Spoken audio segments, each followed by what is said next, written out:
Bonjour, bonsoir, c'est Blue, capitaine du perceur de cieux. Et c'était juste pour vous prévenir que là, c'est l'intro avant une intro, avant l'intro de la vidéo. Parce que la vidéo s'est fait bloquer, parce que j'ai utilisé des images animées, ce qui est un peu logique, mais bon, je m'attendais pas à être bloqué, je m'attendais genre à une petite démonétisation, un truc comme ça, sachant que les vidéos sont pas monétisées, donc voilà. Bref, il y a un petit filtre de temps en temps, donc c'est flouté, c'est pas ma faute, désolé les gars. Bref, j'espère que ça vous plaira quand même, bon visionnage. Bon, puisque c'est la première vidéo de la chaîne, je pense qu'une petite explication s'impose. Il s'agit d'une chaîne communautaire qui est principalement consacrée à la Japanimation, même si pour l'instant je suis tout seul, et normalement dans un futur proche ou lointain, je serai plus tout seul. Normalement. Je crois. Au niveau des réseaux sociaux, nous avons un Twitter sur lequel j'ai essayé d'être actif. J'ai précisé essayer, donc cassez-moi pas les couilles si je poste rien, ok? Et nous avons un Discord qui est en cours de création. Voilà, je vous laisse avec la vidéo. Bon visionnage. Ah, cette saison d'été, nous avons plutôt été gâtés niveau animé, avec des grosses sorties, mais aussi des suites et des petites pépites. Bonjour, bonsoir, je suis Blue, capitaine du perceur de cieux, et aujourd'hui, on parle de mes animés été 2019.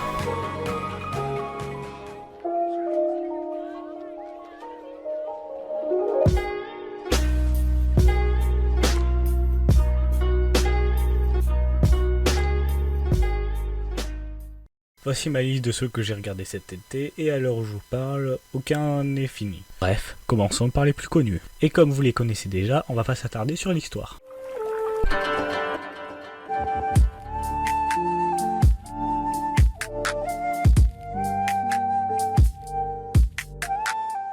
En premier, nous avons Dr Stone, qui nous raconte l'histoire d'un monde où tous les humains se sont transformés en statues, et après je sais plus combien d'années, il y a un mec qui se réveille et qui se dit « je vais reconstruire la société ».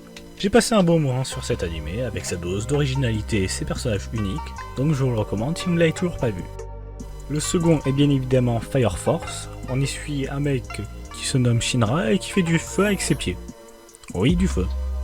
Avec ses pieds. Suite à un accident qu'il a vécu, il décida de rejoindre les pompiers pour éteindre des gens. Parce que dans ce monde, tu peux prendre feu instantanément et sans raison. Bienvenue dans Fire Force. Personnellement, je l'ai préféré à Dr Stone grâce à son style graphique que je trouvais plus original, ou juste plus beau. Tu poses trop de questions, arrête de poser des questions. Donc même chose que pour Dr Stone, je vous le recommande à 100%.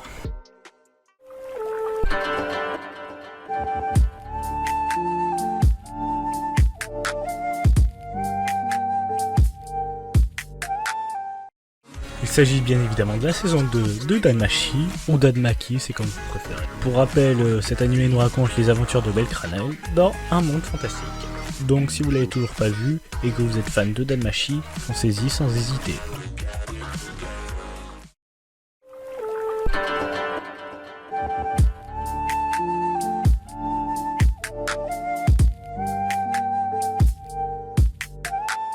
Tout d'abord, nous avons Tenjina Senpai qui nous raconte la vie de assistant. Et oui, il a pas de nom. Victime. Qui se retrouve dans un lycée dans lequel il est obligatoire d'adhérer à un club. Et c'est ainsi qu'il se retrouve dans le club de magie dirigé par Tenjina Senpai, qui est tout sauf doué en magie. L'anime contient beaucoup de fanservice, mais bon, comme c'est pour le côté drôle, on lui pardonne. Les épisodes ne durent que 12 minutes, donc si vous voulez rire un peu, jetez-y un coup d'œil. En second, nous avons Mashikado Mazuko, qui nous raconte l'histoire de Yuko Yoshida, une adolescente de 15 ans parfaitement banale, qui un jour se réveille avec une paire de cornes sur le crâne. Désormais dotée de pouvoirs surnaturels, elle se voit confier une mission. Celle de vaincre une Magical Girl. C'est qu'une seule chose à dire. Bien sûr, c'est drôle, même si c'est celui que je préfère le moins dans cette catégorie.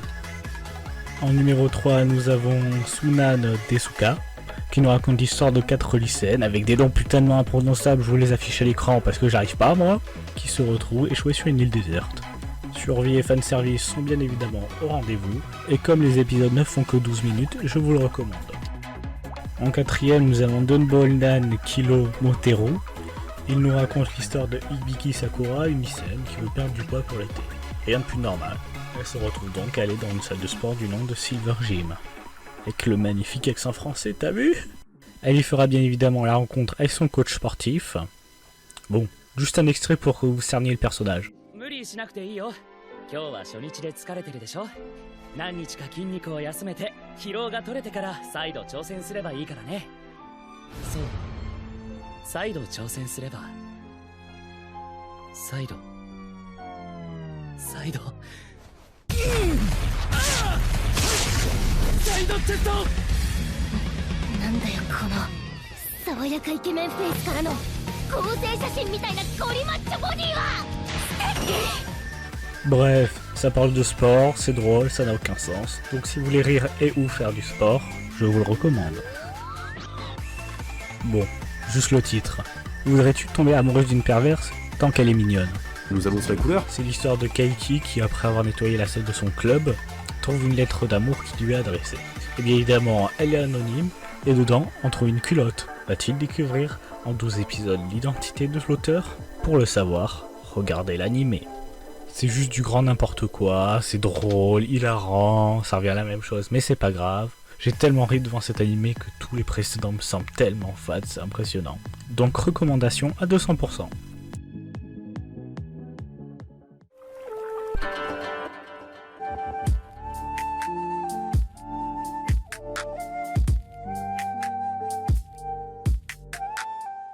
Ici se trouvent les animés que j'ai arrêtés, même si certains sont très originaux, je n'ai pas accroché. Nous avons d'abord Isekai Cheat Magician, c'est un Isekai des plus classiques. Jusqu'à cette fois, ils sont deux à être transportés dans l'autre monde, un mec et une meuf. Donc je te promets qu'au lit, ça fait pas que dormir. Bon, rien de plus à ajouter, si vous aimez les Isekai, c'est possible qu'ils vous plaisent. Naka no Ito Genon, c'est l'histoire de Akatsuki, une personne très populaire dans la communauté jeux vidéo. Un jour, il débloque un contenu caché dans un mystérieux jeu vidéo, et découvre qu'en réalité il s'agit d'un jeu vidéo dans la vraie vie. Alerte psychopathe. Regarde maman, un psychopathe. Peu de temps après, il se réveille avec des gens connus sur internet. Non, c'est pas PewDiePie, arrête de penser qu'il y a PewDiePie partout, toi. Le petit fanboy, je te vois, ça sert à rien de te cacher derrière ton siège. Et leur but, c'est d'atteindre le million de vues. C'est un shonen d'aventure, de fantasy, de mystère, de psychologie et de surnaturel. Personnellement, j'ai pas vraiment accroché au personnage ni à l'histoire, mais bon, je pense que parmi vous, il y en a sûrement certains qui vont le kiffer. En troisième, nous avons Kanata no Astra, qui se déroule dans un futur où les humains ont colonisé d'autres planètes. On y suit Arie Spring, une étudiante qui a eu la chance d'être sélectionnée pour un camp scolaire ayant lieu sur la planète Magpa. Mais une fois arrivée sur la planète accompagnée des 8 autres participants, une mystérieuse orbe les absorbe et a été portée juste à côté d'un vaisseau fantôme dans l'espace. Dans cet animé, j'ai réussi à m'attacher au personnage, par contre l'histoire au bout d'un moment était assez redondante, donc je pense qu'en m'y replongeant, peut-être que j'arriverai à le finir. Avant de passer à mes coups de cœur, voici Copcraft, le dernier animé de cette catégorie. Il nous conte l'histoire d'un monde où il y a 15 ans, une porte dimensionnelle s'est ouverte dans le Pacifique, et au-delà de cette porte se trouve un monde étrange où vivent fées et démons. L'histoire prend place dans une ville du nom de San Teresa. Nous y suivons le quotidien du détective Kei Matoba et de Telrina Exidilika. Dans cette ville où la frontière entre science et magie est faible, Kei et Terina poursuivent le même criminel. Au début j'ai aimé le regarder, mais à la fin de la première enquête, la hype est redescendue, ce qui me chagrine parce que l'univers et les personnages sont originaux. Donc si vous aimez la fantasy, les romans ou animés policiers, allez le mater.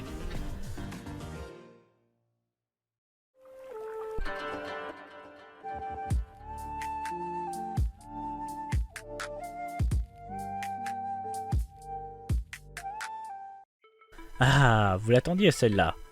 Sachez déjà qu'il s'agit de 2 isekai, donc si vous êtes allergique au genre, désolé. Nous avons d'abord Maou-sama Retri. Il nous raconte l'histoire de Akira Ono, un salarié ordinaire et accessoirement créateur du jeu Infinity Game. Un jour, il se voit transporter dans le jeu sous les traits de son avatar, le Seigneur Démon. Là-bas, il y fait la rencontre d'Aku, une petite fille qu'il sauve des griffes d'un démon. Ils décident alors de s'aventurer ensemble pour découvrir ce nouveau monde. Le Seigneur Démon est vraiment badass. On apprécie suivre les personnages puisque la plupart sont originales. Il est très tourné humour et son histoire n'est certes pas très originale, mais bon, il est quand même agréable à suivre. Il m'a fait un peu penser à moi quand je me réincarne en slime sur certains points, donc je vous le recommande à 200%. Eh bah ça serait pas un indice pour le premier épisode de Rétro. Ta gueule!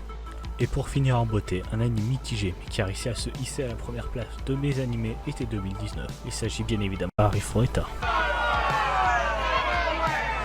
Et oh, c'est moi qui décide, c'est mon top, ok? Bref, il nous raconte l'histoire d'Hajime, un élève cliché d'anime, qui se retrouve invoqué avec sa classe pour sauver un pays au bord de la destruction. Tous ses camarades ont été bénis par des caractéristiques et des compétences uniques, à part lui qui se tape la profession de synergiste, qui est une classe d'artisan. Donc comme tu peux le comprendre, tout sauf utile pour le combat. Mais alors, vous demandez-vous, comment un mec random a pu passer de merde à badass? Perdre son œil? Avoir un revolver trop stylé? Un bras en moins remplacé par un putain de bras robotique? Et des cheveux blancs? Eh bien regardez le premier épisode. Bon, pour pas faire trop mon suceur, la 3D est dégueulasse. Non mais, sérieusement, regardez pas cette merde! C'est moche! C'est dégueulasse! Bref, je sais que certains ne l'apprécieront pas, mais... J'en ai rien à foutre! Regardez-le, point. C'était Blue, capitaine du perceur de cieux. Passez d'excellentes vies, d'excellentes journées, peace! Je vous rappelle que ce classement est complètement subjectif, donc si vous n'êtes pas d'accord avec moi, je vous invite à mettre le vôtre en commentaire.